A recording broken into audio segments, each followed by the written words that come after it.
with you. I know last week we talked a little bit about priming the pump, and we talked about the fact that if you want something out of life, you got to put something into it of yourself. And a lot of times people struggle with that. They expect things. We use examples of students saying, if you give me a good grade on my report card, next semester I'll work a little bit harder. Or the guy going to the boss saying, you give me a raise and maybe next year I'll put out a little bit more.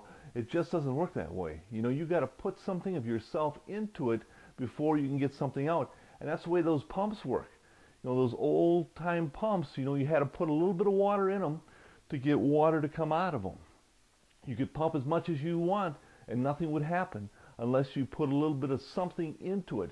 And that's where our lives have to be that way. We have to realize that there is a law of compensation out there that says that we are compensated when we put an effort in. And so if we want to achieve our goals and our dreams, we need to put a little bit of ourselves into it and work very, very hard.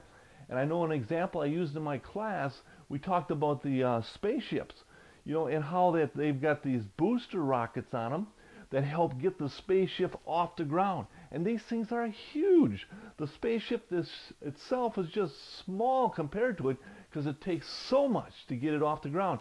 And that's the way it works in our life a lot of times. The areas that we want to achieve, it takes a lot to get it off the ground.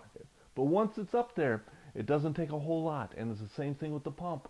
Once you get the water flowing, things go easy. It's steady and just got to keep on pumping and you'll have yourself some water. Well, this week here I want to talk a little bit about identifying the thief in your life.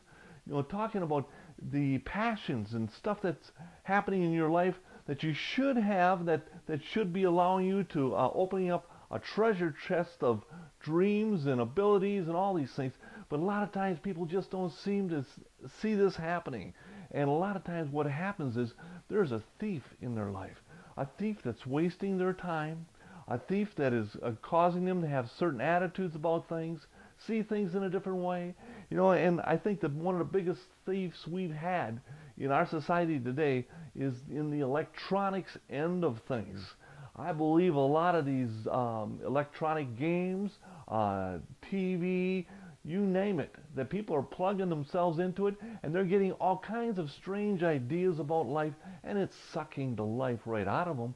I'm seeing a lot of this in young people that are just not motivated in life because they're so plugged into all these electronic devices and therefore they don't have a passion for things, they don't have the desires.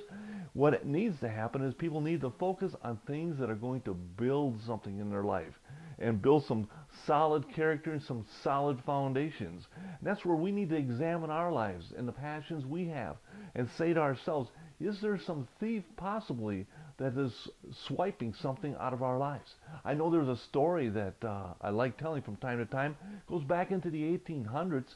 Talks about a gentleman that was a prominent individual in his town, and he went to purchase something at the grocery store, and he gave the lady a $20 bill, which was a lot of money at that time. And the lady had been working with produce, and she grabbed that $20 bill, and the ink came off in her hand. And what she did is she called the police after the guy left. She told them what happened. They went to his house. Up in his attic, he was producing $20 bills. He was actually cutting them out, drawing them, painting them, and everything. A $20 bill. He was making counterfeit money is what he was doing. And when he was put into prison, see, this guy here was a portrait painter. And when he was put into prison, they had an auction with all of his portraits. And some of these portraits brought in up to $5,000. So who was robbing who? This guy here put almost the same amount, and that's the irony of the whole thing, almost the same amount of time into doing these $20 bills as he was putting into doing a portrait. This guy here was robbing from himself. And that's where we get ourselves into situations sometimes where we rob ourselves and keep ourselves from being the people we should be and the people that we could be. So with that, I am going to wish you a great week, and I'll see you again next week. Thank you.